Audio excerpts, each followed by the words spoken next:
Suatu malam, Abu Yazid bermimpi malaikat-malaikat dari langit pertama turun ke bumi. Kepada Abu Yazid mereka berseru, "Bangkitlah dan marilah berzikir kepada Allah." Abu Yazid menjawab, "Aku tidak mempunyai lidah untuk berzikir kepadanya." Malaikat-malaikat dari langit yang kedua turun pula ke bumi. Mereka menyerukan kata-kata yang sama. Dan Abu Yazid memberikan jawaban yang sama. Begitulah seterusnya, hingga malaikat-malaikat dari langit yang ketujuh turun. Namun kepada mereka ini pun Abu Yazid memberikan jawaban yang itu-itu juga. Maka malaikat-malaikat itu bertanya kepada Abu Yazid, "Kapankah engkau akan memiliki lidah untuk berzikir kepada Allah? Apabila penduduk neraka telah tetap di neraka, dan penduduk surga telah tetap di dalam surga, dan hari berbangkit telah lewat, maka Abu Yazid akan mengelilingi tahta Allah sambil berseru, 'Allah, Allah.'" Di dekat rumah Abu Yazid tinggal seorang penganut agama Zoroaster. Ia mempunyai seorang anak yang selalu menangis, karena rumah mereka gelap tidak berlampu. Abu Yazid sendiri telah membawakan sebuah pelita untuk mereka. Si anak segera reda dari tangisnya. Mereka berkata, "Karena cahaya Abu Yazid telah memasuki rumah ini, maka sangat disayangkan apabila kita tetap berada di dalam kegelapan." Mereka segera memeluk agama Islam. Pada suatu malam, Abu Yazid tidak memperoleh kekhusyukan dalam salatnya. Maka berkatalah ia kepada muridnya, "Carilah jika ada barang berharga di dalam rumah ini." Murid-muridnya mencari-cari, lalu menemukan setengah tandan anggur. Kemudian Abu Yazid memerintahkan, "Bawalah anggur-anggur itu, dan berikan kepada orang-orang lain. Rumahku ini bukan toko buah-buahan." Setelah itu Abu Yazid dapat melakukan salat dengan khusyuk. Pada suatu hari, seseorang berkata kepada Abu Yazid, "Sewaktu ada orang yang meninggal dunia di Tabaristan, kulihat engkau di sana bersama Khidir alaihi salam. Dia merangkulkan tangannya ke lehermu, sedang engkau menaruh tanganmu ke punggungnya. Ketika para pengantar pulang dari pemakaman, kulihat engkau terbang ke angkasa." "Iya, segala yang engkau katakan itu benar-benar terjadi," jawab Abu Yazid. Pada suatu hari, seorang lelaki yang tidak mempercayai Abu Yazid datang berkunjung untuk mengujinya. "Katakanlah kepadaku jawaban sesuatu masalah," katanya kepada Abu Yazid. Abu Yazid melihat betapa lelaki itu tidak mempercayainya di dalam hati. Maka berkatalah Abu Yazid, "Di atas sebuah gunung ada sebuah gua, dan di dalam gua itu ada seorang sahabatku. Mintalah padanya untuk menjelaskan masalah itu kepadamu." Lelaki itu segera pergi ke gua yang dikatakan Abu Yazid. Tetapi yang dijumpainya di sana adalah seekor naga yang besar dan sangat menakutkan. Menyaksikan hal ini, ia pun jatuh pingsan, dan pakaiannya menjadi kotor. Begitu kembali siuman, cepat-cepat ia meninggalkan tempat itu, tetapi sepatunya tertinggal. Ia lalu kembali kepada Abu Yazid. Sambil bersujud di kaki Abu Yazid, ia bertaubat, lalu Abu Yazid berkata kepadanya, "Maha besar Allah. Engkau tidak berani mengambil sepatumu hanya karena takut kepada makhluknya. Apabila engkau takut kepada Allah, bagaimanakah engkau berani mengambil rahasia yang engkau cari di dalam keingkaranmu?" Pada suatu hari, seorang lelaki datang dan menanyai Abu Yazid tentang hal rasa malu. Abu Yazid memberikan jawaban, dan seketika itu juga, orang tersebut berubah menjadi air. Sesaat kemudian, masuk pula seorang lelaki. Setelah melihat genangan air itu, ia bertanya kepada Abu Yazid, "Guru, apakah itu?" Abu Yazid menjawab, "Seorang lelaki masuk lalu bertanya tentang rasa malu. Aku memberikan jawaban. Mendengar penjelasanku itu, ia tidak dapat menahan dirinya, dan karena sangat malu, tubuhnya berubah menjadi air." Hatim Tuli berkata kepada murid-muridnya, "Barang siapa di antara kamu yang tidak memohon ampunan bagi penduduk neraka di hari berbangkit nanti, ia bukan muridku."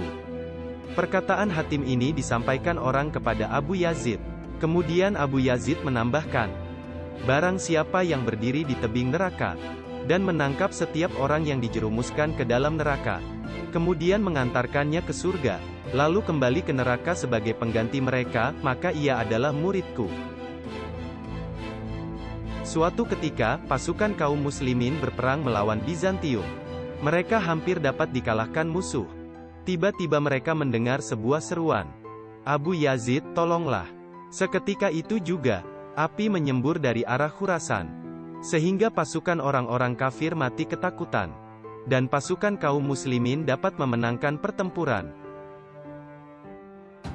Abu Yazid ditanya orang, "Bagaimana engkau dapat mencapai tingkat kesalehan yang seperti ini?" "Pada suatu malam, ketika aku masih kecil," jawab Abu Yazid, "aku keluar dari kota Bustam. Bulan bersinar terang, dan bumi tertidur tenang. Tiba-tiba kulihat suatu kehadiran. Di sisinya ada 18.000 dunia, yang tampaknya sebagai sebuah debu belaka. Hatiku bergetar kencang, lalu hanyut dilanda gelombang ekstase yang dahsyat. Aku berseru, 'Ya Allah, sebuah istana yang sedemikian besarnya tapi sedemikian kosong. Hasil karya yang sedemikian agung, tapi begitu sepi.' Lalu terdengar olehku sebuah jawaban dari langit. 'Istana ini kosong, bukan karena tak seorang pun memasukinya, tetapi karena kami tidak memperkenankan setiap orang untuk memasukinya. Tak seorang manusia yang tak mencuci muka pun, yang pantas menghuni istana ini.' Maka aku lalu bertekad untuk mendoakan semua manusia. Kemudian terpikirlah olehku, bahwa yang berhak untuk menjadi penengah manusia adalah Muhammad. Oleh karena itu, aku hanya memperhatikan tingkah lakunya sendiri. Kemudian terdengarlah suara yang menyeruku, 'Karena engkau berjaga-jaga untuk selalu bertingkah laku baik, maka aku muliakan namamu sampai hari berbangkit nanti. Dan umat manusia akan menyebutmu raja para mistik, sufi.' Abu Yazid menyatakan, 'Sewaktu pertama kali memasuki rumah suci, yang terlihat olehku hanya rumah suci itu. Ketika untuk kedua kalinya memasuki rumah suci itu, yang terlihat olehku adalah pemilik rumah suci. Tetapi ketika untuk yang ketiga kalinya memasuki rumah suci, baik si pemilik maupun rumah suci itu sendiri tidak terlihat olehku.' Yang dimaksudkan Abu Yazid adalah, aku hilang di dalam Allah, sehingga tak sesuatu pun yang terlihat olehku tentulah Allah. Pada suatu malam seorang lelaki datang ke rumah Abu Yazid dan memanggilnya. 'Siapakah yang engkau cari?' tanya Abu Yazid. 'Abu Yazid,' jawab lelaki itu, 'orang Malang. Aku sendiri telah mencari Abu Yazid selama 30 tahun. Tetapi tiada jejak atau tanda-tanda mengenai dirinya yang dapat kutemui,' sahut Abu Yazid. Ketika pernyataan Abu Yazid itu disampaikan kepada Zunnun, ia berkata, 'Ya Allah, limpahkanlah kasih-Mu kepada saudaraku Abu Yazid. Ia telah hilang beserta orang-orang yang telah hilang di dalam Allah.' Sedemikian sempurna kekusyukan Abu Yazid berbakti kepada Allah.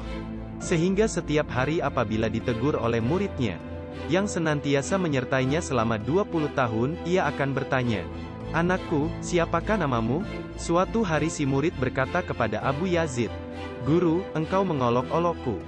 Telah 20 tahun aku mengabdi kepadamu tetapi setiap hari engkau menanyakan namaku.' 'Anakku,' Abu Yazid menjawab, 'aku tidak mengolok-olokmu. Tetapi namanya telah memenuhi hatiku dan telah menyisihkan nama-nama yang lain. Setiap kali aku mendengar sebuah nama yang lain, segeralah nama itu terlupakan olehku.' Abu Yazid berkata, 'Allah yang Maha Besar telah berkenan menerimaku di dalam 2000 tingkatan. Di dalam setiap tingkatan itu Dia menawarkan sebuah kerajaan kepadaku tetapi kutolak. Allah berkata kepadaku, Abu Yazid, apakah yang engkau inginkan?' Aku menjawab, aku ingin tidak menginginkan. Engkau dapat berjalan di atas air. Orang-orang berkata kepada Abu Yazid, 'Sepotong kayu pun dapat melakukan hal itu,' jawab Abu Yazid. 'Engkau dapat terbang di angkasa. Seekor burung pun dapat melakukan itu. Engkau dapat pergi ke Ka'bah dalam satu malam. Setiap orang sakti dapat melakukan perjalanan dari India ke Demavan dalam satu malam. Jika demikian, apakah yang harus dilakukan oleh manusia-manusia sejati?' Mereka bertanya kepada Abu Yazid. Abu Yazid menjawab, 'Seorang manusia sejati tidak akan menautkan hatinya kepada siapapun, kecuali kepada Allah.' Abu Yazid berkata, 'Dunia telah kutalak 3. Kemudian seorang diri aku berjalan menuju yang sendiri. Aku berdiri di hadapan hadiratnya dan berseru, Ya Allah, kecuali Engkau, tidak sesuatu pun yang kuinginkan. Apabila Engkau telah kuperoleh, maka semuanya telah kuperoleh. Setelah Allah mengetahui ketulusan hatiku itu, maka karunia pertama yang diberikannya kepadaku, adalah membukakan selubung keakuan dari depan mataku. Apa yang dimaksud dengan tahta Allah? Seseorang bertanya kepada Abu Yazid. Tahta itu adalah aku, jawab Abu Yazid. Apakah yang dimaksud dengan ganjalan kaki Allah? Ganjalan kaki itu adalah aku. Apakah yang dimaksud dengan luh? Tanda peringatan, dan pena Allah, luh dan pena itu adalah aku. Allah mempunyai hamba-hamba seperti Ibrahim, Musa dan Isa. Mereka itu adalah aku. Allah mempunyai hamba-hamba seperti Jibril, Mikail dan Israfil. Mereka itu adalah aku. Lelaki yang bertanya itu terdiam. Kemudian Abu Yazid berkata, barang siapa yang telah lebur di dalam Allah, dan telah mengetahui realitas mengenai segala sesuatu yang ada, maka segala sesuatu baginya adalah Allah. Diriwayatkan bahwa Abu Yazid telah 70 kali diterima Allah ke hadiratnya. Setiap kali kembali dari perjumpaan dengan Allah itu, Abu Yazid mengenakan sebuah ikat pinggang yang lantas diputuskannya pula. Menjelang akhir hayatnya, Abu Yazid memasuki tempat salat dan mengenakan sebuah ikat pinggang. Mantel dan topinya yang terbuat dari bulu domba itu, dikenakannya secara terbalik.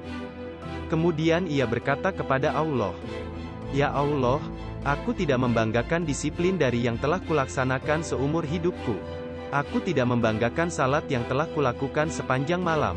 Aku tidak menyombongkan puasa yang telah kulakukan selama hidupku. Aku tidak menonjolkan telah berapa kali aku menamatkan Al-Quran.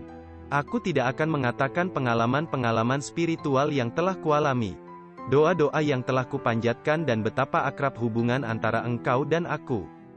Engkau pun mengetahui bahwa aku tidak menonjolkan segala sesuatu yang telah kulakukan itu. Semua yang kukatakan ini bukanlah untuk membanggakan diri atau mengandalkannya. Semua ini kukatakan kepadamu karena aku malu atas segala perbuatanku itu. Engkau telah melimpahkan rahmatmu sehingga aku dapat mengenal diriku sendiri. Semuanya tidak berarti, anggaplah tidak pernah terjadi. Aku adalah seorang torkoman yang berusaha 70 tahun.